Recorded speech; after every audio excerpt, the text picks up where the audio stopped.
Welcome, runners, to another episode of Mr. Rubio Used to Run, the Running Warehouse podcast.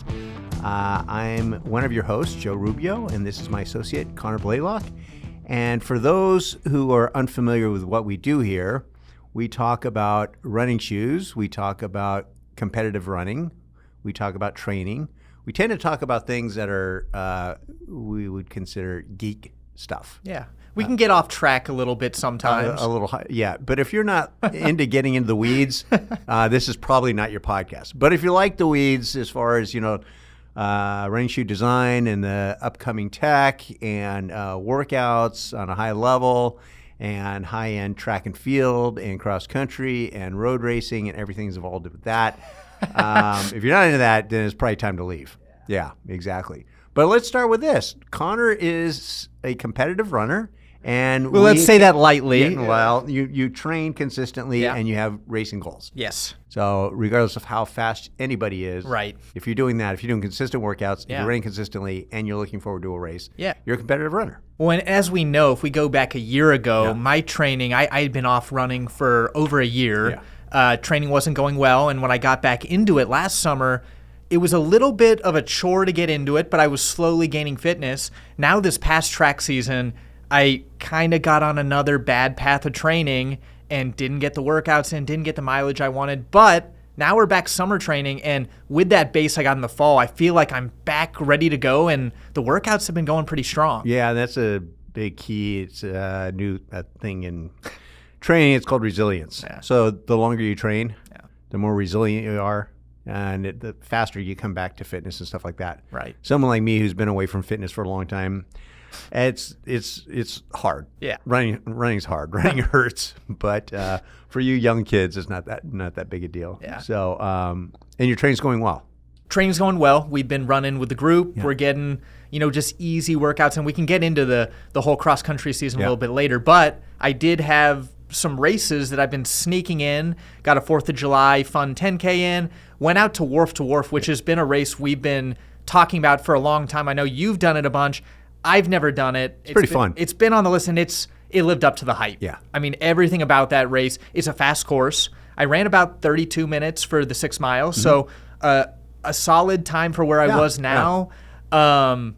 The course is beautiful. You go along the the you coast. Go from Santa Cruz with the Big Dipper, a giant dipper. Oh, which is an awesome roller coaster. Yeah, and I look up every once in a while and just I kind of wish I wasn't racing because every time I looked up, it looked so beautiful. But then I'd focus back in and I mean it goes in and out along the coast and finishes up in Capitola. Mm-hmm. And I think you stayed at my buddy Joe's beach cottage, whatever you want to call it, but it's a pretty cool spot. Yeah, and we got the full treatment, so we got a really awesome house right on the finish line. Yeah. Then Joe picked us up in the morning and gave us we all squeezed in his Sprinter van, and he got us right up to the starting line. And the one thing that I thought was cool about Wharf to Wharf is they really provide the elite experience for not just the true elites, but also the sub-elites. Right. The people are probably in the top 100. Right, exactly. Yeah. And it's hard to get in the top 100 of this race. I squeezed in, I think I was about 70th, around there. Yeah. And, we've got Olympians. Galen Rupp showed up this year. Yeah. Showed that he still has fitness, maybe not quite the speed he had one day. What place did he get? 5th? I think so, yeah. I think he was just about top 5. We saw him at Nationals in Oregon, in Eugene, and my buddy Dave was talking to Galen and said, hey, Galen, you got 5th at Wharf to Wharf? And Galen said, yeah. And he goes, I've got 2nd. Yeah. And, of course, you can't forget our good friend Mondo Siqueiros was there, who was one of the last Americans to win Wharf to Wharf. Right. So, a lot of good current pass runners. It was a kind of a Cal Poly reunion while we were there. It's pretty cool. Yeah, there was a time when everyone in Northern California and Nevada ran Wharf to Wharf. It was like the race of the summer, and that's when they had a lot less races to do. But then all my friends who were up front or idiots said we should offer prize money. And once they did that, then all the Kenyans came in, and when none of us had any shot at winning the damn thing. It wasn't until they kind of rolled back some of the prize money that we started getting people we know winning again. But yeah, it was good. It was just a fun time. And the one thing that I really was excited about for that race, now that we are back racing, I can test all these super shoes. and I was able to bring out the Metaspeed Ray, which I think I was one of the first people. I saw a lot of people as I was kind of warming up, kind of checking out my feet, figuring out what I had on. I think Galen Rupp maybe even took a couple looks. And I just have to say, Galen Rupp, one of the nicest guys, very friendly, but you could tell on the starting line, he was there to race. And everyone was coming up to him, wanting to talk with him. And like, he was being friendly, but like, you could tell he's like, just let me do my thing. Let me run. Yeah. How were the Rays? The Rays were awesome. So I think the one thing about that shoe, you look at the weight and the stack height, it has the best weight to cushioning ratio on the market. Like Evo 2 has set the standard. It's $500. This shoe is $300. So it's almost half the price. It technically has a little bit more stack and a slightly less weight. So, I mean, from a weight to cushioning ratio, it's the best. And the foam is awesome. It's a little bit different than the Evo foam. I think it's probably going to be a little bit more durable. Very soft, very bouncy. I think if you've tried the Metaspeed Sky or Edge, you'll get a feel for it, but it's not till you get the 100% Flight Foam Leap foam on your feet that you'll really feel. As far as stability, not the most stable. So like, I'd say it's not horrible. For me, I had no issues, but people who maybe have a little bit of wobbly ankles or have some issues with stability, I'd say the Sky and Edge are going to be much more stable. Yeah, I'm looking at that. There's very few people that could probably run a marathon in that Ray. Yeah, just going to be your higher end. You know, if you're a sub 230 guy, I think it'll be a good shoe, but yeah, it's not for everyone. So recently, and this all morphs into it. You know, we'll jump ahead. Normally we do answer the internet. Later on, but this is kind of a good segue to some of the stuff we want to talk about. Okay. And you know, track season this year, for professionals, started out with a whimper with this Grand Slam track, which is just a crap show. You know, they're not paying the athletes or anything like that. But now we're getting to the end of and now it's getting pretty awesome. Oh, like pretty awesome. Like I went to pre was awesome. USA's was awesome, and now we have the Diamond League, and we have the finals coming up, and it's crazy. Yeah, it's really, really cool. It's hard to keep up because there's just so many great performances. Right. One of the things that got brought up on our world famous message board on Let's Run is from Send the Best U.S. Team to Worlds. And it concerns time to change the trials format to a hybrid system. So here's what he says. I'm guessing because women don't really care about this, but guys do. Every year, the U.S. leaves some of its best people off the roster. People like Hoey, Cunningham, Kovacs, Wiley, Kessler, Wayman.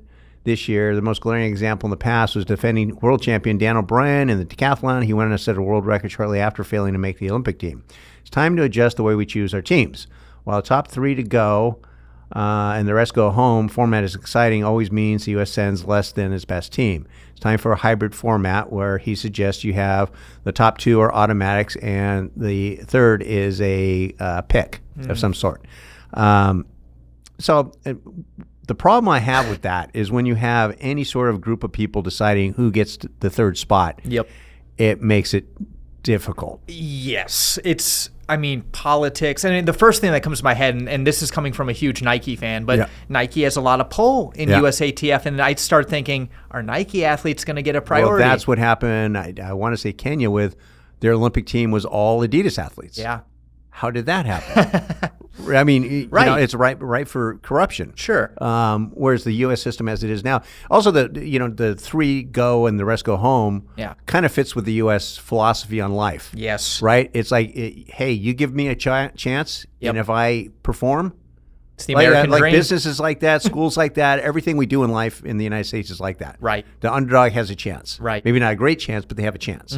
And then when you start having government entities or whatever deciding, how things are supposed to turn out, it doesn't really fly with U.S. sentiment. So that from that standpoint, it doesn't really work for me. Yeah. But the other thing is right now, so he brought up Hoey. Okay. Yep.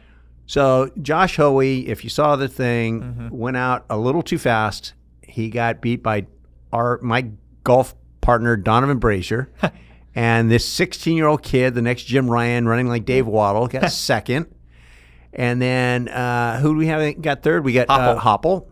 And then after that was Hoey fourth or fifth? I believe he was fourth. Fourth, Yeah. right.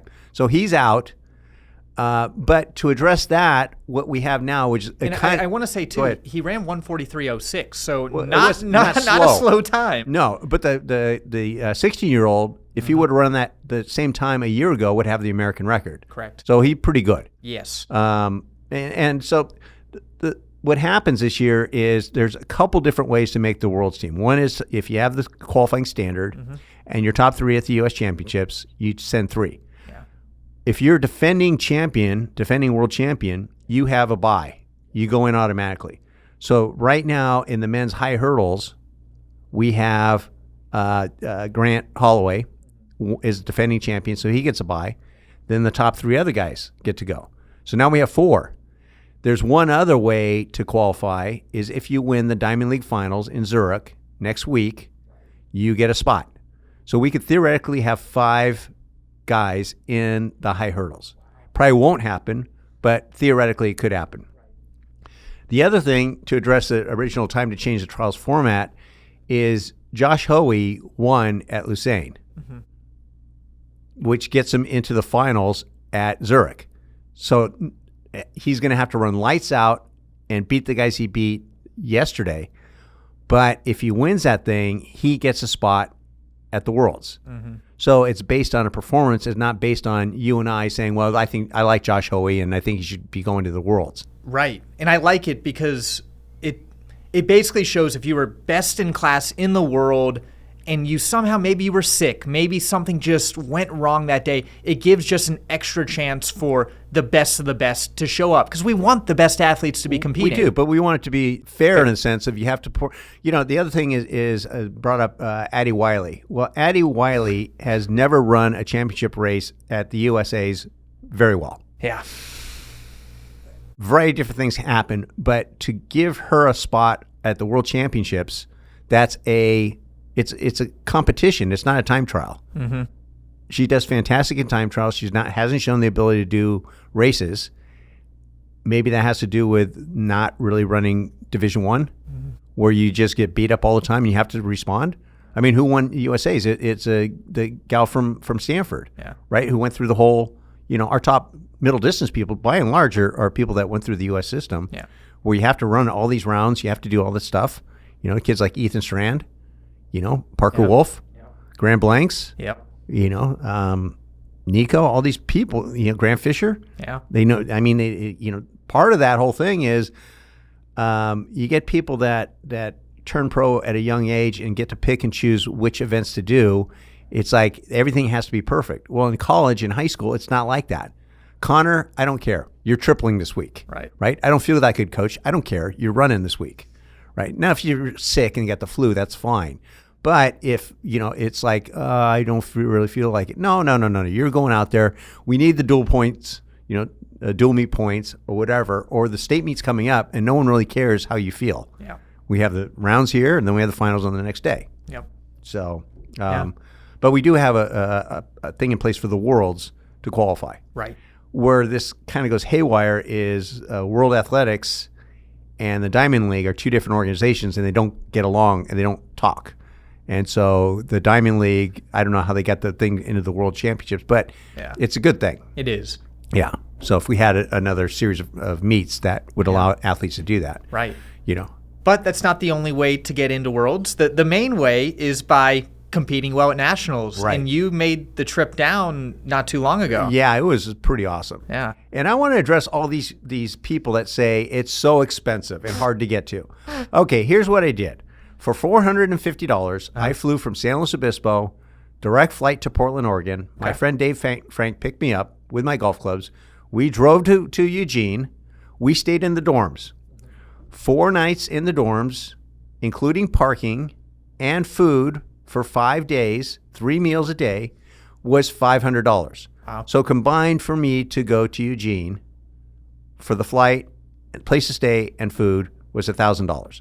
Now, maybe some people consider that too expensive. Yeah. I don't. Yeah, for a week of awesome track, I'd say it's a pretty good deal. It's pretty good. And we can go into all this other stuff. But, I've gone to Nationals in places outside of Eugene, and they're not as good. They're not well attended. Everyone says people are going to show up. Well, they don't show up. Right. And in Eugene, people always show up. And, Yeah. I mean, we can get into it, but, from track day to the bars afterwards, it's always a fun time, and you're just seeing your friends. It's almost just like a big track reunion. It is, and unfortunately, there was a few memorials that were going on. Mm-hmm. So I actually went to at Prefontaine the day after Pre at the Duck. There was a informal memorial for Bill Dillinger that was put on by his athletes. Yeah. Ron Tabb was in charge of it, and it was fantastic. It was they tried to limit the talks to 3 to 5 minutes, and it was an hour and 45 minutes of 3 to 5 minute talks, which was great. And I'd say 80-90% of those people were walk-ons. So Dillinger had a huge impact. Then they had a more formal one at USA's, actually on Hayward Field on, I think it was Wednesday night. So I went to that, had speakers like Mary Decker and then Vin Lanana and Jerry Schumacher spoke. It was really cool. And then Pat Tyson spoke, which is pretty good. And then, throughout the week, you're seeing people. Like you're sitting at Agate Alley and hanging out with the LSU distance coach, which was fun, learning a bunch of stuff from him. And then hanging out with Bob Larson and hanging out with Pat Tyson and those types of things. But what happened was what was it? It was on Friday morning, I bought Martha, his girlfriend, a glass of wine. So this is Bob Larson, Bob legendary Larson, coach. Yeah, legendary coach, and his girlfriend Martha, who is an Olympian from '64 and '68, has a gold medal in relays and so forth. Anyways, I bought her a glass of wine, which she seemed to enjoy, and I said, "Does Bob want one?" She goes, "No." And then I saw her later, and she said, "You should have got Bob a glass of wine because he drank all of mine." But anyways, so the following night, we go to a memorial for Joe Vigil. And Bob Larson was one of the first people to speak, and he says, "I just want to announce that Martha and I just got married just a little while ago." Wow. So Bob got married, and it was his second marriage, and Martha's first. Wow. And we're not talking spring chickens here, but it was great. It was great talking to Bob and Martha and all those types of things. But Vigil's memorial was very nice. Like Brendan Martinez spoke, and a lot of other Pat Devaney, and a lot of it was really well attended. So that was good. Wow. But those are the types of things that you see people at all these different. You're walking around town, you just see people everywhere. And it's really pretty cool. Yeah. Which you don't tend to find at some of the bigger cities like Los Angeles. Yep. Everyone's going all their different with their different cliques and everything. It's hard to really connect. Well, and at night it's always the Duck that is the place to go. Is the Duck still in commission? Yeah, it was. We went, I want to say, on Saturday night to the Duck. We went to the Duck pretty much every night, but we went to a Saturday night, and it was just me and my clown friends, and the place was empty. This was at 8:00. And then at about 8:45, it was packed. Wow. And in the meantime, I saw Scott Strand, Ethan's dad, and I know him pretty well. So we were hanging out, and then Graham Blank's dad showed up, and then Ethan showed up. Oh, no. And then Nathan Green was there, and Sinclair Johnson. So it's this middle distance fun fest, right? And I was talking to Ethan. He goes, "I don't want to hear it." I go, "What are you talking about?" He goes, "I already know I screwed up on that, like trying to take the lead with 3:50 to go and going on the way outside, and then he got caught at the line. But that kid's good. I mean, these young kids that are coming up, like Ethan and this Cooper kid. I mean, Ethan's probably one of my favorite runners right now. His stride is just so smooth. His kick is just one of the best in the game. And I knew just even with NCs that we had something special. I don't even know if I knew he was going to run as good as he did. He's just really coming into his stride. Yeah, the other thing is when you go to in person, you see the rounds, you see the semis, and you can see how people look. Yeah. And the Cooper kid in the semis, he got tripped up, almost fell on his face at the bell in the 800. So 2-lap race, he's falling down. He's in nearly last place. And watching that kid kick to get second in a semi, you go, that kid's going to make the team. Yeah. And everyone says, "You're crazy." No, I mean, he looked great. And then Ethan in the semis looked fantastic. And then when I went to the Duck and I saw Scott, he goes, "Hey, what place do you have Ethan picked?" I said, I picked him to win. And he ran stupid. And then that's where Ethan came up and said, "I got it. I know I ran stupid the last quarter." Right. But you're just watching these people run and you go, so-and-so does not look very good here. This is not going to be a good day for this person. But then you look at Donovan in the 800, you go, "Oh, man, Donovan looks great." And let's take a rewind to maybe this spring when you met up with Donovan. Did you see this coming? No, I talked to him afterwards. So the 19th Street McMinimans, I'm walking to Agate Alley, which is right next door, and then I see Donovan and his entourage sitting in the parking lot, going to go in the 19th Street to get some food. This is right after the 800. And I give him a hug, and I said, hey, man, fantastic job. I said, now answer me this. I saw you in February at the New Balance indoor meet, and you told me you weren't running. He says, I wasn't running. And I said, you told me you were fishing in Florida. He said, I was fishing in Florida. I said, when the hell did you start running? He says, March. I said, you started running in March after like 3 years off, and that's March, and now we're in, July? Yeah. And you're on the team. You won the trials. I mean, what the hell's going on? Yeah. He goes, I'm just feeling good.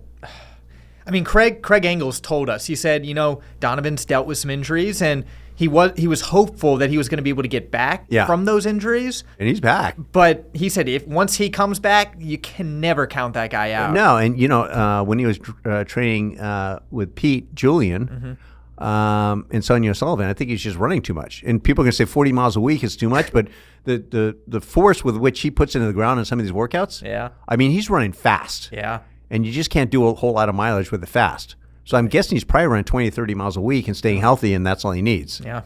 Well, and Cooper Luchtenhaus, the 16-year-old, right there, would you say at 142 as a 16-year-old, is that one of the most dominant high school performances we've ever seen? I would think that people know a lot more about track than I do. Yeah. I mean, everyone's liking that to the best high school performance, bar none, of any sport. Wow. Was it Sports Illustrated a couple of years ago ranked Jim Ryan as the best high school athlete above LeBron and everything. Wow. And this is better. It's better. 142, again, he would have had the American record a year ago. 142, are you kidding me? And now we have to question, shoes maybe play a small factor. I honestly think the shoes don't play as big of a factor in the 800 as the longer distances. Right. Track surfaces, negligible. Jim Ryan was maybe on a cinder track. Yeah. But the big one that I just keep hearing, and I really don't know, we might have to do an experiment, the bicarb. Well, bicarb, it's effective. It is very effective. Yeah. But we mentioned in the past, the reason you didn't do it is, if you just take baking soda and drink it down and you try running afterwards, you get explosive diarrhea. I mean, that's the harsh reality. So you really don't want that. Right. And they had that in the Tour de France. People were experimenting with it because theoretically it works. Mm-hmm. And it wasn't until Morton came along that had the thing where it bypassed your GI tract and went directly into your system that it works. And I think we might need to talk with some doctors, some professors, someone who's people. Smart. But I would be curious to see, because you always hear about it in the 800, maybe the mile. How effective could it be for longer distances? I don't know. Well, according to Amal, who's going to be one of our future guests, and he's that's a little sneak peek. Yeah, he's an orthopedic surgeon, but he goes to a lot of conferences, and one of the things that they brought up was it increases blood plasma levels. Right. And when you sweat, your blood plasma level, that's where your liquid's drawn from. So if you can get a higher percentage of blood plasma before the start of the race, you theoretically is going to fatigue farther into the race. Right. So that might be the reason you take bicarb for a marathon. Yeah. That's one of the theories on that. Okay. So it's not so much the lactate dealing with the hydrogen ions and all that crap. It's just, you have more blood plasma, and there you go. So that might be the reason for it. But bicarb in there. So you add bicarb, you add better diet, you get stuff like sleep. Mm-hmm. Like in my day, Bill Rogers is eating pizza with mayonnaise and calling that good. And most of the guys are going out and getting plowed with beers after a hard workout, right? Yeah. And now things are, quite a bit different. Right. And we'll go into this, but, a lot of the training is, it makes sense.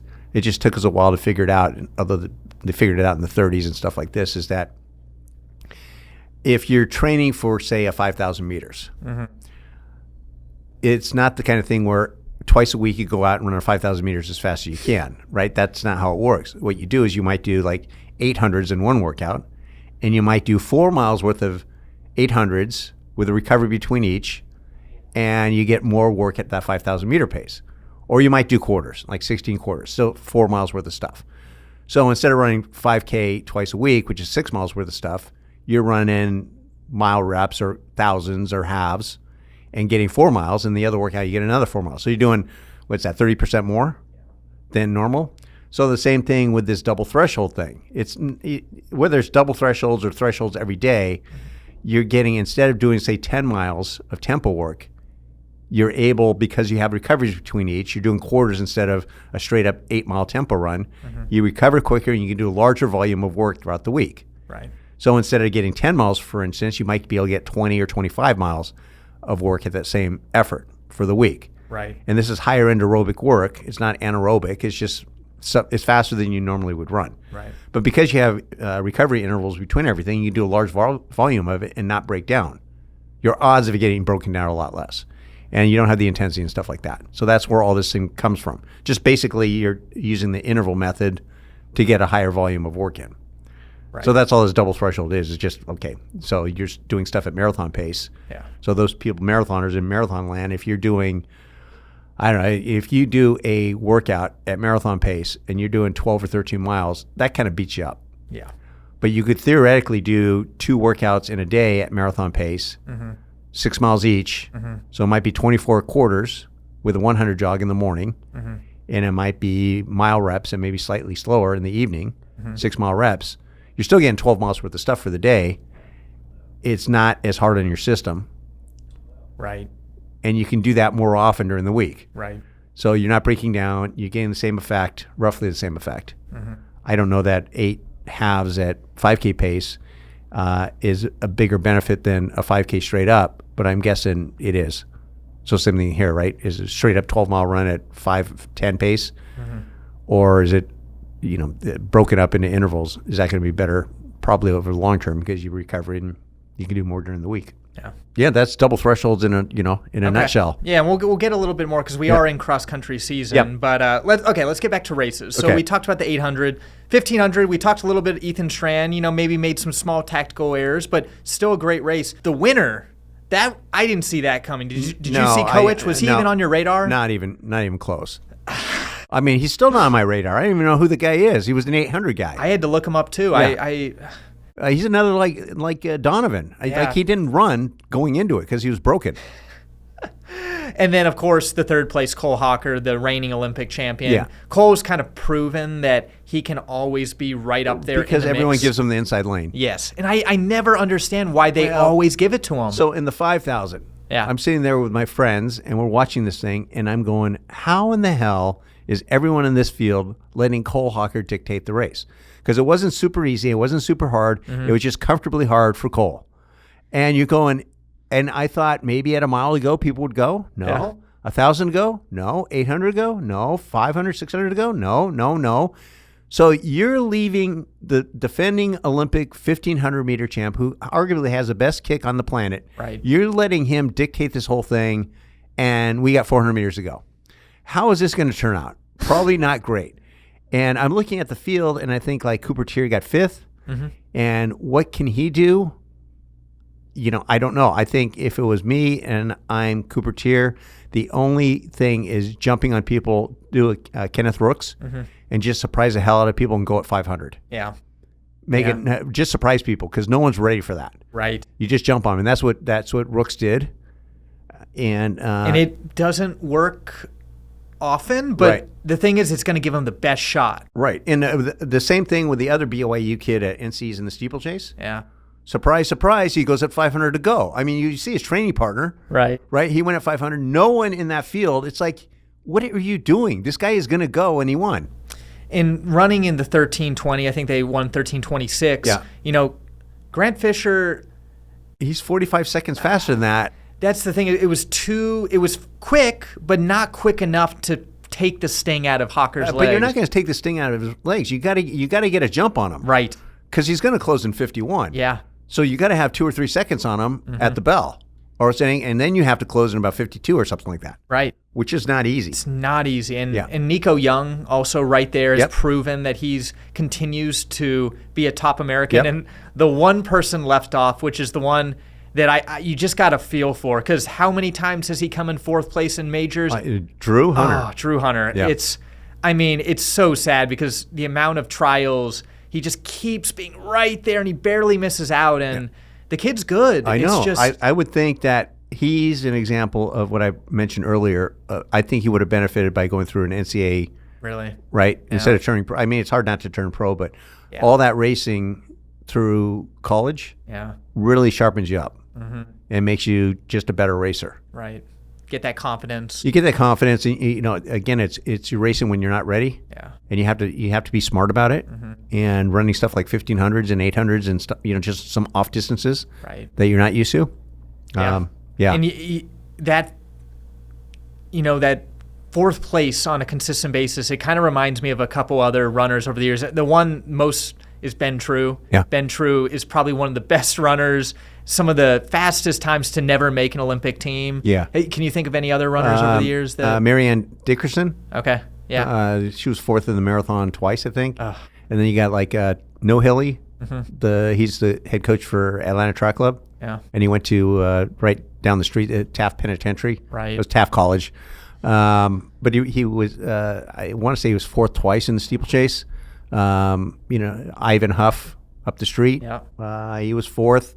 And just downstairs, maybe just once, Yeah. but all it takes. Isaiah Festa downstairs, our retail manager. Yeah. He got fourth in the trials in the steeplechase. Oh. And then you got Gary Tuttle, who was fourth in the 10,000. He's been in here and done it. You know, so fourth is a tough one. It's so tough because you're so close, but you don't get any of the credit. You don't get any of the credit. But, or money. You know, so like in the case of Josh Hoey, he has an opportunity to, you know, if he performs in 6 days, like he can, he's going to Tokyo. Yeah. Which is pretty cool. Yeah. Yeah. And so that was the men's 5K. Women's 5K. Definitely an interesting. I think we all kind of knew that Shelby might be back and running some quick times. Yeah, she had a pretty crappy outdoor season. Yeah. She had a great indoor season, but it's just one of these things you look at, you go, oh, geez, it's over. And then, you know, I was with afterwards, me, Danny Orr, Carlio, and a bunch of clowns were the sitting. New Balance squad. Yeah. Well, Danny's not with New Balance anymore, but we were just sitting out on a ledge because the beer truck, the Hop Valley beer truck, was selling during the meet. The beers were like $15. Yeah. And then now they're doing 2 beers for $5 or something like that. So we each got a beer, and we're sitting there.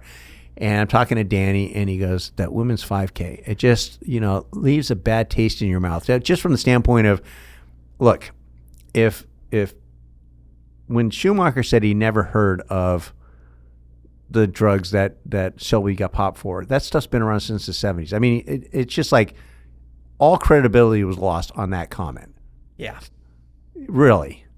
Like if it's my athlete, I don't know what it is, I'm going to look it up on Google so I get an idea what's going on here. But it's like it's been around since the 70s. It's like every elite coach is going to know the basics of that because, you know, as an elite coach, you have to make sure your athletes are clean and, you know, it's a weird situation. You know, you always want to look positively and think, you know, maybe, but it's tough. Yeah, it is. And, you know, the other thing, too, is never, hey, I screwed up. Yeah. I'm sorry. Right. And I paid my dues, and I'm back to and that's the thing, like, Sha'Carri Richardson is, you know, she's, you know, she's, we might have to get a little into Sha'Carri, too. Yeah, she's a loose cannon. But the thing is that when she got popped for pot, her suspension was 30 days and got suspended. She went through drug counseling. She said I was wrong, all those types of things, which is significantly different than Shelby, which had a 4-year ban for a substance. Right. I mean, in my mind, they're two different things. Right. But maybe I'm. Yeah. I mean, it's a very tough situation, but we had some other events that were just. Yeah. Yeah. Okay. Well, so let's go into the 1500 women's. Yes. Because I wanted to ask you if you were close. So coming in, I think it was about 300 meters to go. Everyone, I mean, that's typical in these women's 1500 races, that they like to take it out slow and everyone's together. And you kept feeling there was going to be some action. And of course, the BYU runner came out and then Schlechtenhaufen. Yeah. Oh, face planted. It was one of the hardest hits on the ground I think I've ever seen. Her face just scraped along the track. I thought like she'd broken a jar or something. I guess she came out clean, but what a gnarly hit. It was brutal. And and then you know, I was pulling for Nikki because her high school coach is a friend of mine. So she grew up in in Aptos. Yeah. Right? So right by Wharf to Wharf. Yeah. Yeah. So she's a local favorite. And Nikki's been running well. Very well. Very well. And Sinclair ran well, too. Yeah. And I think both of those athletes, maybe even Nikki more so, it's a interesting concept of athletes that, you know, they were talents in college. They ran okay as pros, but maybe didn't live up to what they were hoping for. And then all of a sudden have this resurgence and are running, you know, American records, you know, running really, really fast times. What's your thoughts on that? Well, that late stage? It happens a lot to athletes. You just stick with it. Yeah. And you can never predict when lightning's going to strike. Right. You know, it's like my friend Mr. Hurley says, take your cookies when they're passed. You know, I've had athletes and training partners that you just don't even question it. It's like all these years of training is paying off. And I don't know why you can't replicate that. And oftentimes you can't. But, you know, it's like, I don't know. It's like last year, Kessler and Bryce Hopper were on fire, right? Unstoppable. And this year, less so. Yeah. It's not like they're running poorly. No. But they're not running quite as sharp as they did last year. Right. And they have the same coaches and same situation. You know, it's just, who knows? And maybe that's a good thing because, you know, maybe they are really focusing on Olympic years and... or it's just, you know, it just wasn't their year. Yeah. It happens. It just happens. Yeah. And like in the women's steeple, you know, Chrissy Gear, I mean, she came out of nowhere to get fourth. In my opinion, she came out of nowhere. Yeah. But, you know, you're watching her and she's jumping in with 2 feet in the water jump and stuff like that. She's hugely talented. But I was pretty stoked with Kaylee Mitchell because she was my daughter's teammate at Oregon State. Yeah. So, you know, she's just been grinding away and, you know, now she's on the world team. It's pretty exciting. Yeah. Really exciting. Okay. I mean, it's funny because, like, we can go through every event because there were so many. But the one that really, really excited me, I think it was one of the ones that most people were looking forward to, was the 200-meter showdown between Noah Lyles and Kung Fu Kenny. Yeah. Did you witness this firsthand? I did, but I did. You know, the thing is, you're watching a race, and once they cross the finish line, you're not really looking at stuff, right? So all I saw was when I looked back, Lyles was not shaking Kung Fu Kenny's hand. Yes. But I didn't see what happened from the finish line to that point. So I was watching live on TV, and I was, you know, Noah took the win. Yeah. He was dominant. He did the look over. Yeah. And you could tell that Kenny was not happy. And it shoved him, right? He gave the push. Yeah. And when I saw that push, I was freaking. I was texting all my friends. And I think Kenny maybe was a little hot in the moment and realized his mistake and tried to forgive. But Noah, you know, he stood his ground. And I know some people dislike him. Some people like him. I think he's great for the sport. I think he brings excitement. But I like that Noah kind of held his ground and said, you know, dude, you're not going to push me around. Yeah, I know. It was pretty cool. I just hope. I was wishing they were going to add a little bit more controversy. I guess they asked in the interview afterwards what was going on, and they said they'd settle it off camera. But I was ready for some WWE showdown. That would have been pretty cool. It was. The whole meet itself is just fantastic. It's just a really it's just quality time. Yeah. It's just, we did have some athletes missing. So I mean, Ryan Krauser wasn't there. Ryan Krauser. Yeah. You know, in that last race, Christian Coleman ran solid, but I know Shikari did not end up making it to the race. Right. And that was a little right. And then Gabby just barely pulled out of the 100. Yeah.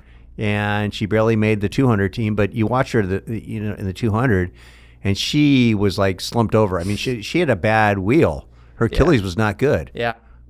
So you had stuff like that. You know, it's hard to believe that in the men's 1500, 9 months ago, the guy who was third at the Olympics and fifth at the Olympics aren't on the U.S. team.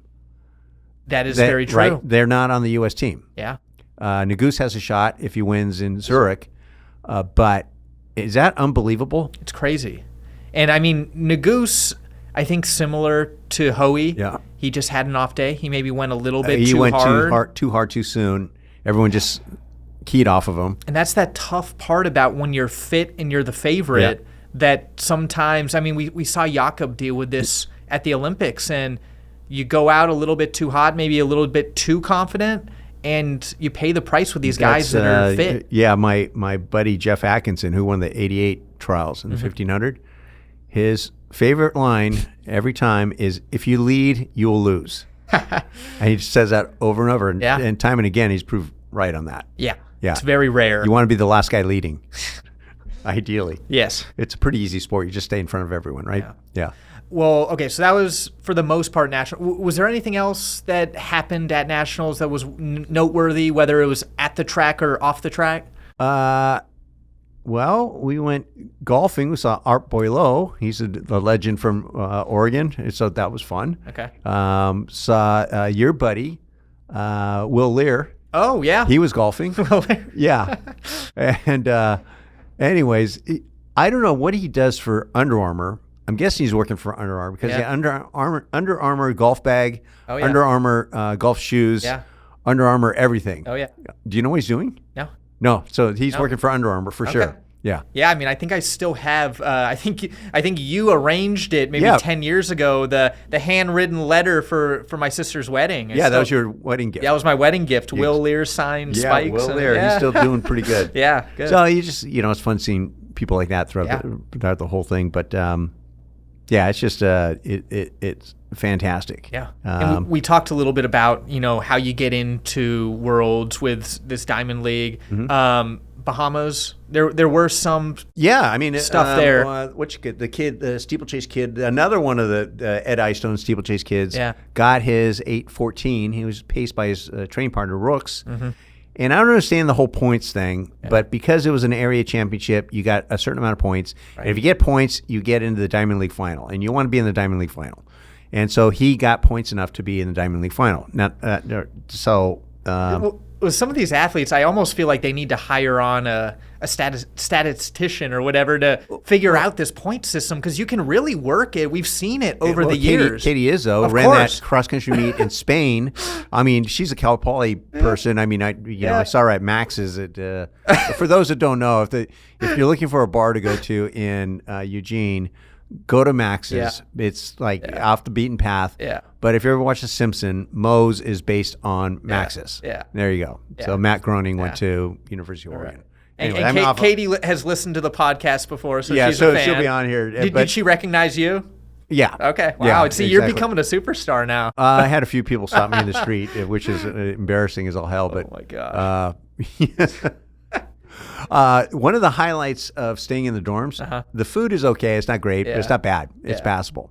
So what it allows you to do is there's like a Chinese, for lunch and dinner, you got a Chinese spot, you got a Mexican spot, you got a pizza spot, you got like a salad spot, you got like a sandwich spot.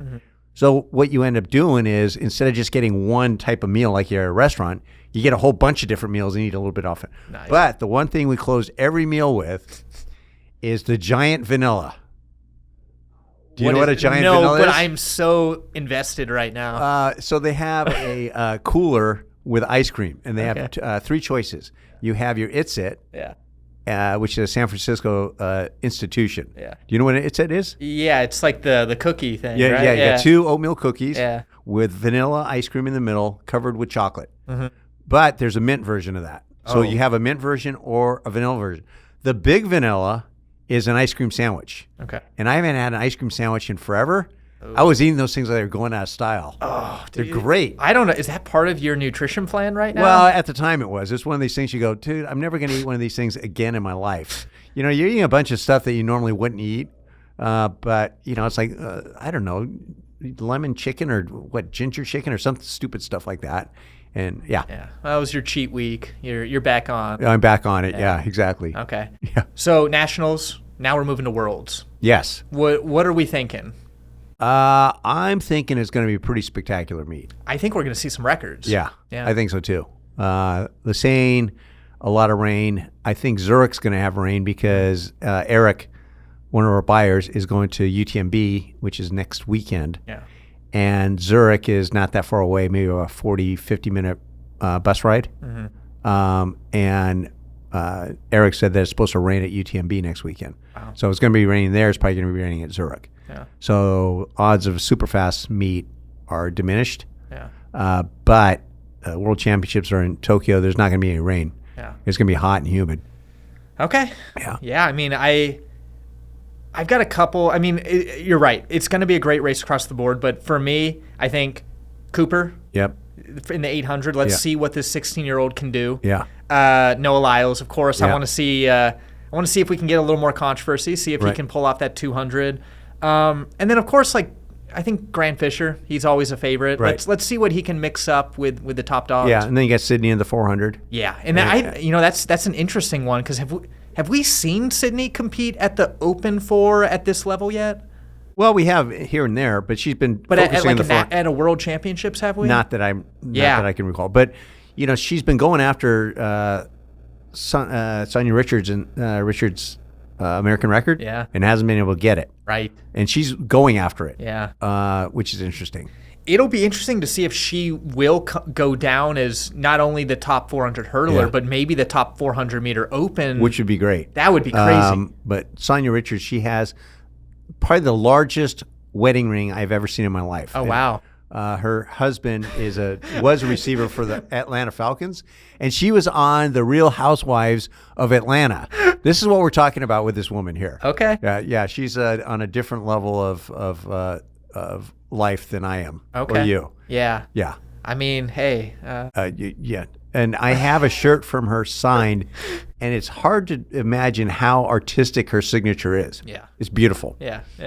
So I don't know where I'm going with that. Okay. Yeah. All right. Now, we talked earlier about training. Yes. Should we circle back to training? We're in summertime right now. Summertime. And so one of the things that we're trying is just in looking at this book that I have, it's called Easy Interval Method. Yeah. And so I know Ingebrigtsen's dad said he invented this double threshold thing, and that's incorrect because Marius Bakken designed it before him. Yeah. And so Marius did all these experiments on himself. So the difference between what he did and Igloy started in the 30s, and then it went to Zatopek. So two Hungarian guys, has nothing to do with Norway. It's not the Norwegian method. It's actually the Hungarian method. Then I went to Lydiard, and Lydiard had the thing at the U.S. in the 60s and 70s. It was no pain, no gain. And Lydiard's base phase is train, don't strain, which is back to this thing. A lot of these intervals controlled, very controlled.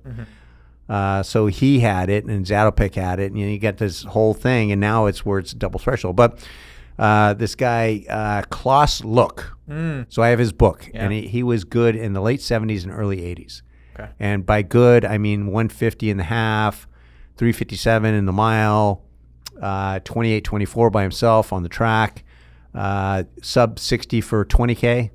So 2 30-minute 10Ks. Yeah. And this is a guy, those were times when I believe it was 24.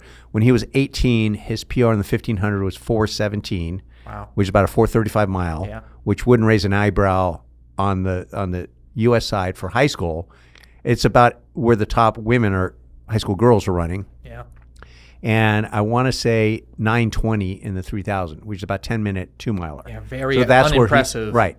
So what he did was he did 6 days a week, and one of these workouts every day.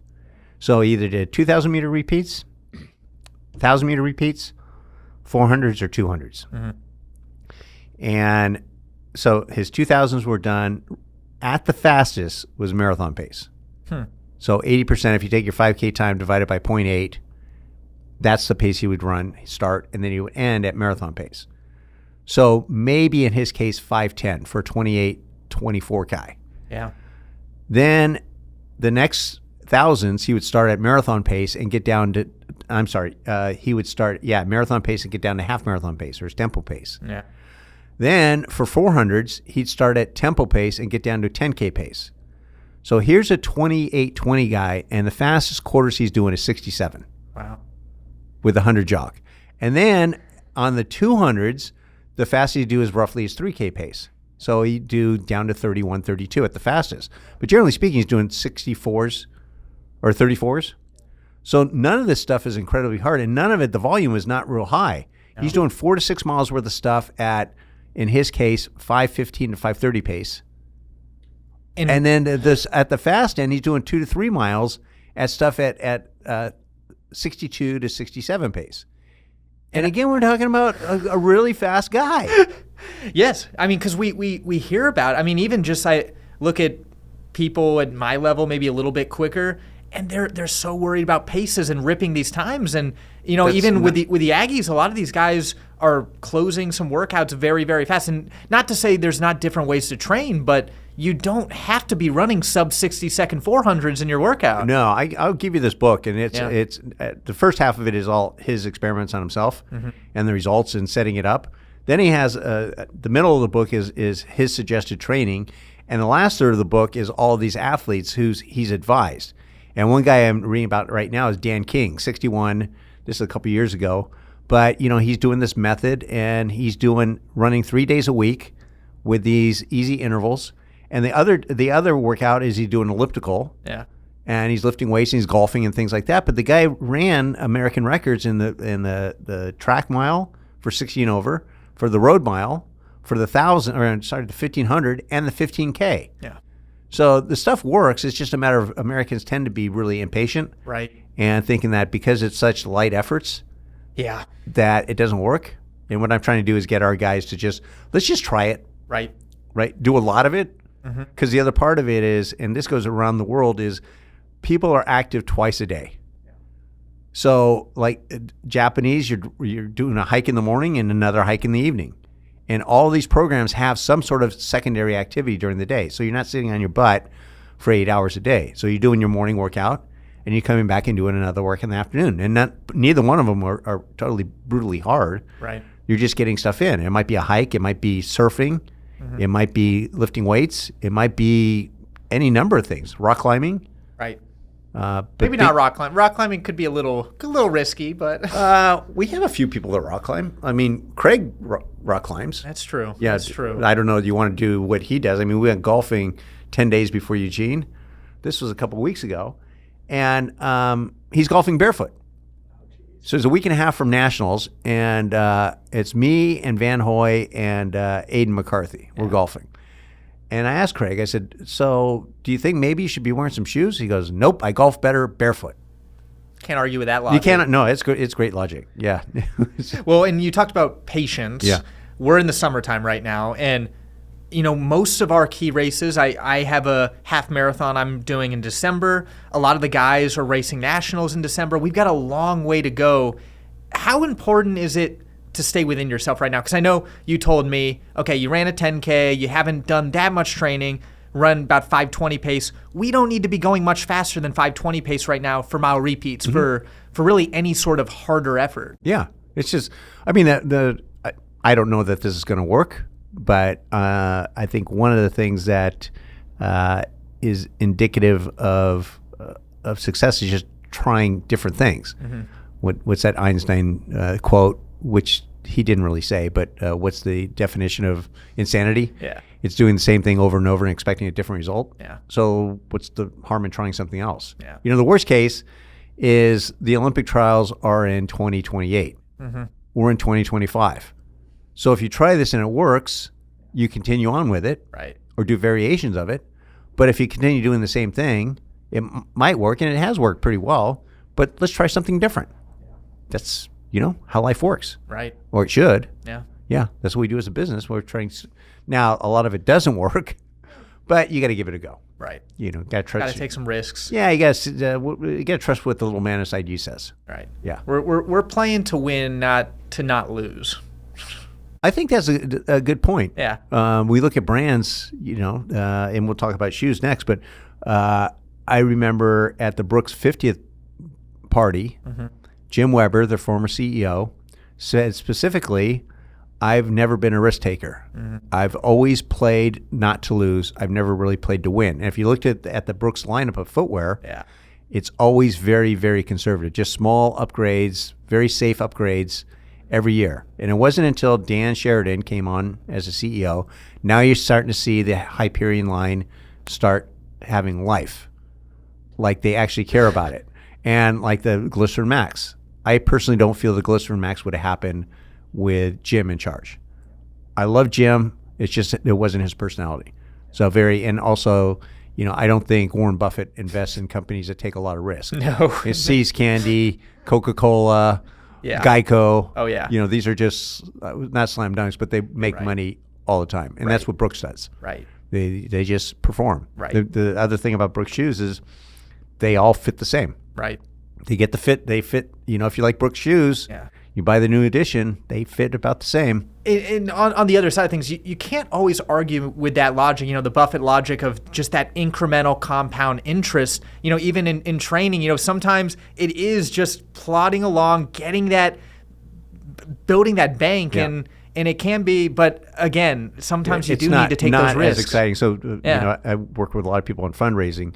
And the general consensus is you're looking for one slam dunk. Yes, you're looking for the Warren Buffett to give you a big check. You're looking for that 10-bagger. Whereas if you get 100 people to give you $100 a month for 10 years, each one of those people, it's going to be significantly more. So it's kind of like that thing. Would you rather, over the next 30 days, at the end of 30 days, would you rather have $1 million, or would you rather start with one penny and double it every day? Well, if you take the penny on day one and double it every day, you have significantly more money than $1 million at the end of 30 days. Right. So it's the same kind of thing. It's just compounding, and same thing with running, right? Okay, let's look for the big, the hero workout. Mm-hmm. Well, okay, same thing with golf shots, right? You can have the hero, or you can just, take your medicine. Right. Just do a little bit every day, and over time it compounds, and you get really a lot fitter. Right. With less chance of injury. Right. No, it really makes sense. Yeah. Okay, so on the footwear side, yes, that's it's exciting. Well, one of the things that we're starting to see more of with cross country coming up is actually super spikes. Oh yeah, for cross. Yeah.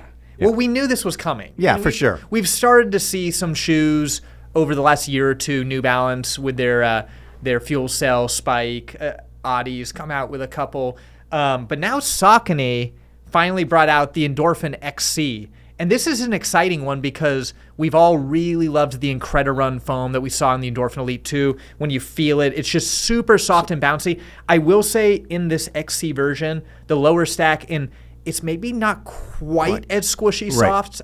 I don't have any facts to back it up, but it still feels really soft and bouncy. And they do a good job with this carbon plate to stabilize it. This is an interesting shoe, and I think it should be on your radar. Here's a couple things that I've noticed. One is our classification of what a super spike is. Yes. It's got a foam, and it's got some sort of carbon in there. It could be rods, it could be a plate, it could be a horseshoe, but it's got a carbon, and the carbon is used as propulsion. Yeah. I mean, a little stability, but for sure. But they're designed to work in conjunction with the foams, so you get the best combination of stability. But the primary thing on racing shoes is propulsion. Yeah. And one thing that I noticed, and this came from running in the Neo Vista. Mm-hmm. I love the Neo Vista. I don't like the upper because it's harder than hell to get on. And so that's the reason I don't put it on. But my route generally is half roads, half deep sand.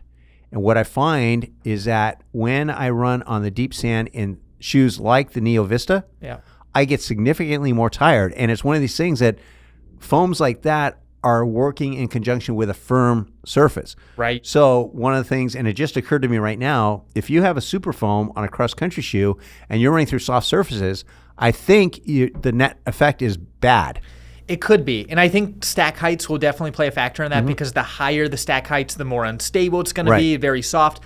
But I think it is worth noting that, with these soft foams and a very soft sand surface, there might be some performance. It's crazy. Like, if you get a chance, take something that is really bouncy and go on a soft surface, and it is brutal. Your I've done it. Right? I've done it. It just, there's no, and then as soon as you get off it and you get on the road, it's like, bam. And that's where, with a lot of these California cross country, you're running on a lot of road, which is why like Alpha Flies and stuff like that are really popular for California cross country, because you have firm surfaces. Like Woodward Park, where the state meet is held.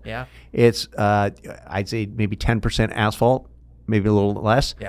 90% is hard pack dirt. Right. So almost like a road. Mm-hmm.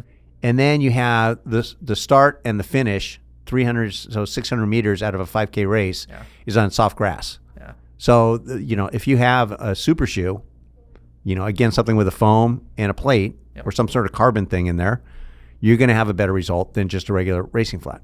But I'm curious, I got to ask some people that are smarter than me if they've experienced a super foam on a soft surface. Yeah.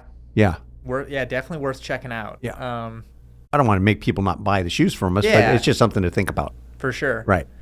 And then Adi. Well, we recently saw Adidas. Yes. and I'll talk about a couple things that we saw, and if it comes down that we can't talk about this stuff, that it'll take it out. Yeah, we'll keep it vague because Adi came to San Luis Obispo to visit us. Yeah. I got some runs in with JT, who's high up over there on the footwear side, and you were able to meet with the full team to go through a lot of stuff way down the road. Right, way down the road, and some of the stuff is just, I mean, what we're looking at is the update to the Evo SL. We're looking at new models that are coming down the pipe. Yep. And, I got one of them, which is, can we even say the name of it? We can't say the name of it. Okay. But I think what we probably could say is it's taking technologies that we've seen in very classic Adi shoes and revamping it, boosting it to the next level. Yeah, it's a pretty awesome shoe. It's, from top to bottom, it's not what you consider the traditional Adidas shoe. The striping is different. It's a different application. The shoe is very divisive. You either love it or you hate it. Most of the people I've shown it to love it. Yeah. Absolutely love it. I have it. It's super light, super soft, super comfortable, super cool looking. Yeah. Super 180 degrees different than what Adidas has done. And I'm all about the weight to cushioning ratio. Right. Again, from what I can tell on the training side of things, one of the best. Yep. It's a great shoe. I've put some miles in it, and I am absolutely loving it. It's one of my favorite shoes. I've had some small fit issues, which I think we're going to talk with and try to get addressed. So before production, but otherwise the underfoot is great. It is, and they're going to have two versions. Actually, they brought up the fact that one version, can we even say what the price is? I don't even know if I know what the price is. I know what the price is. Okay. So it's $200. Okay. For the stacked. Yep. But also the same foam, same everything, but less stack at $160. Okay. Which is like a slam dunk. Yeah. I mean, it's super comfortable. It's a great shoe. Yeah. And then the kicker is a completely illegal racing shoe. And I think we can give a very basic, because I saw today on the Adi TikTok, they did reveal some images. So we'll actually put it up on the screen. Okay. I saw it. You saw it in person. Yeah. It is super stacked. Yes. Over 50. Yep. So illegal. Is that? Oh, yeah. It's illegal, and they know it's illegal. Yeah. And they're not hiding the fact that it's illegal. But it's super stacked, super aggressive rocker, 4.5 ounces. I don't know. Yeah. You would know better than me. Oh, yeah. It's super light. It's like you look at this thing and you pick it up and you go, holy crap, this thing is like it's like a Ray type of weight. Yeah. It's stupid. And I saw the video today with one of the ultramarathon athletes, Charlie. I don't know, Charlie Lawrence or something. Yeah. It looks like he's gonna be one of the athletes who's gonna be going after the records, and it's gonna be cool because they have a couple of athletes who are gonna wear that model. Yeah. It is really bitching. I mean, it's like the stuff that we're seeing from Adidas right now. It's right in our wheelhouse. It's the stuff that we get excited about. Yeah. Well, we've been pitching. I pitched Adi on this for a while now, and I've told a couple other brands, this is what you need to do. Like, people don't care about these rules for the most part. Yes, to get a technical record, but I don't even know in the ultramarathon world if you need to follow those rules. If it is under USATF, you do. But otherwise, it's for most people. Yeah. And I've said this multiple times, is why do you have to make stuff PGA legal? Yeah. Make it illegal because someone wants to hit the golf ball farther. Yeah. Make the shoes illegal so you can run faster. Like, I don't know why Faith wasn't wearing super illegal spikes at that sub-4 attempt. Same. Right? The goal is to break forward. It's already an illegal event. Just make it super illegal. Right. And people are going to light us up by saying, you're encouraging people to break the law. It's not a law. It's an arbitrary, thing in place. I mean, they're probably going to outlaw bicarb at some point. Probably. Are they going to test for it anyways? I don't know. Yeah. But, people are always going to come up with solutions for these things, and it's really, really exciting. Adidas, I would say in terms of innovation right now, it's Adidas and ASICS. Yeah. Which is crazy because Nike had such a big lead for so long, and I'm not counting. You can never count Nike. No, you can't. out. You can't count them out. But it's they're focusing on their everyday running line, right? Everyday trainers, and they're doing a fantastic job. Yes, Vomero Premium. Yeah, and so what they're doing is harkening back to some of the iconic technologies. without really so the visible air, those types of things. They're super high stack, so they're out max cushioning Hoka. Same thing with the Cybertruck. That's the Glycerin Max. So there's some really, really exciting stuff coming down the pipe. Right. But that Adidas stuff, man, and you start going into when we talk about going into the weeds, it's like you're looking at midsole shapes to figure out how someone feels about whether that shoe is too fast or not fast enough, or too blocky, too masculine. So you have all these different variations of the midsole, same midsole material, just different design features on how it looks and which customer you're going after. And same thing with the upper. Like, is this too masculine? It's just like you start getting overwhelmed when you start looking, and then you start throwing color in it. And that would be the shoe we were talking about, the $200 shoe. The only issue I have right now is it has 3 varsity colors. Right? And varsity colors tend not to do really well. And Adidas has always done varsity colors. And for those who don't know what varsity colors are, those are your basic red, basic blue, basic green, the stuff like a high school team has. It's not really any sort of fancy color. It's just like you have a navy, you have a not a Kelly green, but a forest green. And you have a varsity red, which is just off-putting for most people. But the shoe is so cool looking anyways, I don't think anyone's going to care about it. Right. But it really is a bitchin' shoe. And we're seeing a lot of bitchin' shoes coming down the pipe. I know. It's a common trend. It just seems like we keep thinking it's not going to get better, and it does. And we had a pub run the other night, and our cohort, Hayden, who owns Running Warehouse in Australia, is here. And he started as a tennis player, but they're more popular running shoes. And I was talking about running shoes. He goes, I cannot believe the innovation on the running side of things. He's all, it changes every other day. And I said, tennis is pretty much stuck in the 70s, right? He goes, yep, there's no innovation whatsoever. And most sports are like that. It's just like you just put a new number on it and call it, it's better. Running shoes are significantly better. Significantly better. Like anyone, you read this stuff and people say, well, it's not as good as the Adidas Runner from 1972. Well, yes, it is. It's way better. Or the Puma Easy Rider. You don't even know what an Easy Rider is. I don't. Okay, so that was a shoe, I think Don Riggs from San Jose State. He was working with Puma. And it was a PU midsole training shoe. With advanced for the time. It was advanced for the time, but it also had a very thick waffle outsole, which are heavy. And the PU midsole. So it was literally a 16, 17-ounce shoe. Wow. That was a brick. Can you imagine? And if it got cold, you were done. The thing was, it was awesome looking, the old white with blue stripes, the old Puma thing. But that thing was a nightmare. And you compare that with like the Mad Max, the new Puma stuff. It's night and day. That's the most... I'm just excited in general for the shoes. I think we probably have a lot more. We could probably talk all day about it. We can. We can certainly talk all day about it. But yeah, maybe we'll cut it off there. We will. Any other big plans for you for the future? Well, we can visit. We have a guest at our next podcast in 2 weeks. That's right. Right. And we can probably announce it, right? Yeah. We already kind of did a little bit earlier. So it's an old friend of mine, Amal Saxena. And Amal is, I guess you would call him the orthopedic surgeon to the stars. So you can't really mention all the athletes, but generally if they are on the Olympic team and they have a medal and they've had surgery on their foot, Amal's the guy doing it. But he's also, his perspective on things like super shoes and training techniques is a little bit different because his pool that he's taking information from are the best distance runners in the United States. And so while you look at studies that come out from other people, it might be 32 people that run occasionally.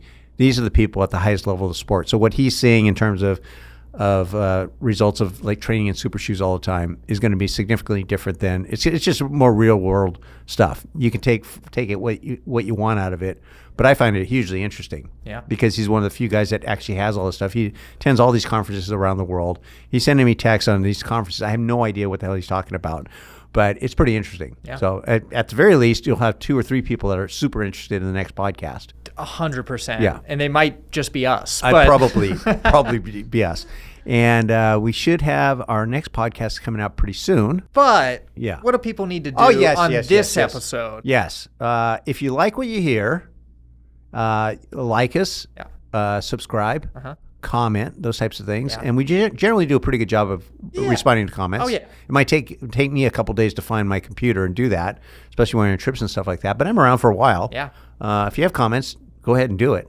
Were we going to give out a pair of shoes this week?